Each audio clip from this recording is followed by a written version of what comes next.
Are you ready for the quantum age? Humanity's next step in evolution? Dream Vision 7 Radio Network invites you to the extraordinary platform of evolutionary voices for the quantum age. Let's explore. Learn more about this upcoming age where we bridge science with spirituality. Where potentiality meets reality. Where we take compassion into action. Our trailblazers and visionaries will ask the whys, the what-ifs, while igniting continuous possibility. Come along with us into an age beyond what we know today, where we can grow together in unity consciousness. Experience evolutionary voices for the quantum age, Monday through Friday at 8 a.m. and 8 p.m. Eastern on DreamVision7Radio.com. Welcome to Living the Quantum Dream with your host, Cynthia Sue Larson, inviting you to explore ideas about how you can enjoy a better way of life from one of today's top experts in quantum consciousness. Cynthia Sue Larson is a life coach and the best-selling author of Quantum Jumps, Reality Shifts, High Energy Money, and Aura Healing Meditations, who has been publishing the free monthly Reality Shifters e-zine since 1999 through realityshifters.com.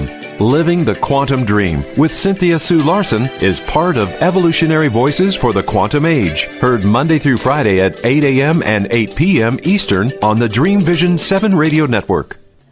Hello, I'm Cynthia Sue Larson, and our guest today is Herbie J. Pilato, author, writer, producer, performer, and entertainment executive who's worked on documentaries for many TV shows, including L.A. Law, Hill Street Blues, The Mary Tyler Moore Show, The Bob Newhart Show, Bewitched, and many others.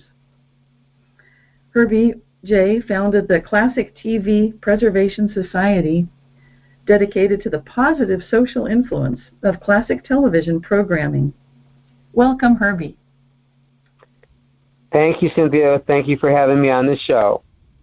Oh, it's such a pleasure to be talking with you today, and I'm so glad to be reading this book that you've written about Mary Tyler Moore, and the title is Mary, the Mary Tyler Moore Story. I would love to know, when you wrote this book, what is your main hope that people get from reading this book? Well, I wrote the book really as a sequel of sorts to my biography about Elizabeth Montgomery, which is Twitch Upon a Star, The Bewitched Life and Career of Elizabeth Montgomery. Yeah. I wanted to continue that theme of 1960s female TV star, and I thought, well, Mary Tyler Moore seemed to be the next best choice. They're, both had shows on in the 1960s. They were both very similar regarding their careers and their lives. Both had demanding fathers who did not want them to get into the entertainment industry. Yes. Both of them had huge careers after their hit TV shows, and they had huge careers as stars of TV movies. So it just seemed to be the right thing to do. And I want people to get from Mary, the Mary Tyler Moore story, that she was a very wonderful human being who did an awful lot for many, many individuals and many charities, and she loved animals, but she was also a very complicated person, as are most people in the creative world, as are most people in general. So I really want to get that Mary was just a human being who was complicated just like the rest of us. I love the way that your book describes and brings forth this passion that Mary had at such a young age. I think that was unusual, perhaps, that she loved dancing so much. And she pointed out, as you mentioned in the book, I lived an absolute normal childhood, except that I was the only girl on the block who never wanted to be a nurse or a teacher. All I ever wanted was a ballet dancer. And it's a shame, because that kept me from being curious about anything else. I never tried in high school. I just said to myself, well, it doesn't matter. I won't need history or English for what I'm going to do. And, I talked to my mother recently, and she was born about the same time as Mary Tyler Moore, and she also told me recently that when she grew up, all she knew to do, that all the girls her age were preparing for, was to be a teacher or to be a nurse. So this was really extraordinary. And I think that thanks to Mary's passion, like you said, these old TV shows, especially the ones Mary did, encourage women to aim higher than that. I'd love you to talk about that. Yes. First of all, though, I mean, obviously, being a nurse or a teacher, I think, are wonderful careers, and we really shouldn't in any way say that those are lesser careers than an actress or a dancer, but they're different, and they're not average. Let's put it that way. But I support all teachers, and I support all nurses, and everyone of every legitimate profession and endeavor. But yeah, Mary wanted to be an actress and first a dancer. She always wanted to be a movie star in those like movie musicals, that they didn't make anymore by the time she grew up. Right. And that was part of an issue with her. She did, after the Dick Van Dyke Show, she did Thoroughly Modern Millie. But that was really Julie Andrews' movie. And Mary kind of, shows up in the film, and she acts kind of silly. It's not one of my favorite performances of hers, but she had hoped to be a movie star after Dick Van Dyke, and she, ended up doing a film like that, and then several other not-so-wise choices, including Change of Habit with Elvis Presley, in which she played a nun. Yes. And wow. And Elvis played a surgeon. So, that was really against casting, or against type. But she was very talented in many ways, and whatever she didn't do movie musical-wise on the big screen, she did with the Dick Van Dyke Show. There's so many wonderful episodes of the Dick Van Dyke Show where she and Dick Van Dyke, as Rob and Laura Petrie, are singing and dancing, and she made it to the screen in a musical way that way. Yes. I just think it's wonderful. Now, my mother is, or she was, a teacher, so of course teachers, I know how important they are, and I certainly want to encourage people to continue becoming teachers. The thing that I was so impressed by was that right from the start, Mary had a different idea. She was swimming upstream where all the other women in that generation were being groomed to be nurses and teachers. She really had in her heart this goal to be a dancer. And I think I agree with you. I think she pulled it off. She brought that dancing magic to all of the roles that she played. I think the way she moved was greatly improved by all that dancing training. And I think it probably helped her comic performance as well. At least I think so.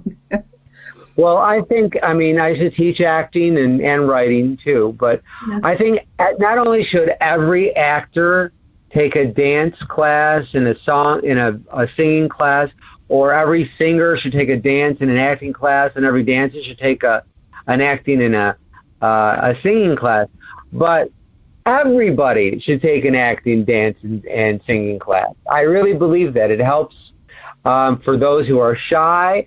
It helps with those who have communication problems. It helps with those who don't have any confidence. I mean, everyone should take an acting, singing, and dancing class, as far as I'm concerned. I agree. Certainly every artist should take all of the art classes. Yes, I'm so supportive of that as well. I really agree. It would improve all of our culture as well, and I think our society. And you mentioned this movie that was Elvis Presley and Mary Tyler Moore. That was Elvis's last movie, I believe. And it was. I loved reading in your book. No wonder. You have so many juicy details in your book, which is awesome. But you mentioned the fact that Elvis had once commented that he'd slept with most of his leading ladies, with the exception of one. And then Mary said, "I know who that is." I thought that was really charming.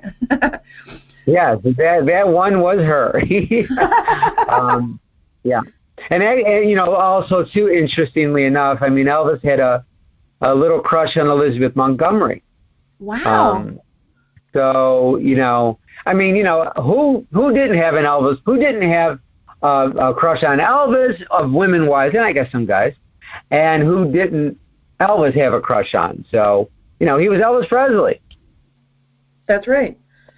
Well, I think that there are lots of interesting coincidences and similarities going on between, which you have been in a remarkable position to notice by doing these beautiful biographies, that there were some coincidences with the inauguration for J.F. Kennedy and, Elizabeth Montgomery and Mary Tyler Moore. I thought that was remarkable. Now I brought it up. Do you mind explaining what that is, or talking about that? Sure. Bewitched, the pilot for Bewitched began rehearsals on the day that President Kennedy was assassinated, which was November 22nd, I think, 1963. And Elizabeth Montgomery and William Asher, who was her husband and producer of Bewitched and director, they had known the Kennedys, JFK in particular, and Bill Asher had directed the inaugural. The John F. Kennedy Jr., where Marilyn Monroe sang a breathy happy birthday. So, not to mention that the 1960s was littered with assassinations and turmoil and a lot of trauma that Bewitched offered a magical escape for, which all television, as far as I'm concerned, and all film and all entertainment, that's what it's supposed to be. That's what movies and TV shows and plays and songs are supposed to be, are entertaining. Leave the message, to Western Union. Leave the message to the documentaries. But TV shows, fictional, should be fun.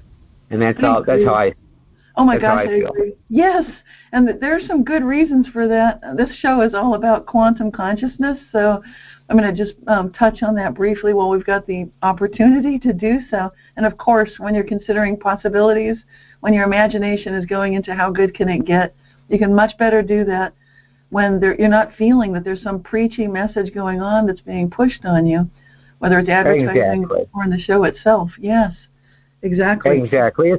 The universe is held together, it sounds corny, but it's the truth. The universe is held together by love. And part of, what entertainment is and what these beautiful shows like Bewitched and the Dick Van Dyke Show and the Mary Tyler Moore Show, and many shows from the 60s and 70s and 50s are filled with love. And so me, as a journalist, and I started out as an actor, and certainly I produced and write, but as a journalist, writing any salacious book about any celebrity would be against my MO. Against the very thing that I created with the Classic TV Preservation Society, which is, as you pointed out, I believe, a nonprofit organization dedicated to the positive influence of classic TV shows. So how do I, balance all of that out as a journalist, someone writing about a biography about people either that I knew, as I did with Elizabeth, or people that I admired very much, as I did with Mary, who I did not know? How do you tell the truth about somebody as a celebrity, and how do you tell the truth about somebody who is very difficult, complicated, and very complex? Yes. Well, you do that by telling your story or writing your book with dignity and respect for everybody involved. Right. Number one, I'm a big believer in karma, so I'm not about to set up any bad karma for myself. Number one. Number two, I felt that if I didn't write these books about Mary and Elizabeth, somebody else would have, and they would have done hatchet jobs. Yes. And they would have not taken the care and compassion and dignity that I believe I have with these books. Boy, yes, you have succeeded with this one. Now I need to read your other books, and I see you've written about.